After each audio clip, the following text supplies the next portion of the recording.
Gift open হবে এখন।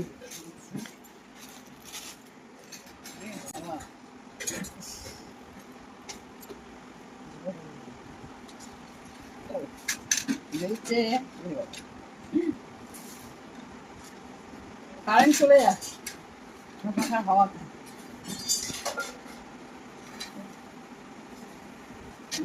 তো এটা পাশে রাখো, আরেকটাকে গিফট দিয়েছিলাম না, সময় শাড়ি দেওয়া হয়। শাড়ি পরতে গেলে আলমারি খুলতে হবে, পরে পরতে হবে, দাঁড়াতে হবে, দরকার নেই। এই চুপ করে নিলাম। এই দেখো, এটা হচ্ছে ছোট মিক্সি, পোস্ত, মা পোস্ত বড়া খেতে ভালোবাসে, শিলনোড়ায় বাটতে বাটে, তাই এটা দিয়েছি। এই যে মেয়ে দিয়ে দিয়েও শান্তি নেই। ছেলে কেমন লাগলো জানিও সবাই গিফটগুলো। Thank you.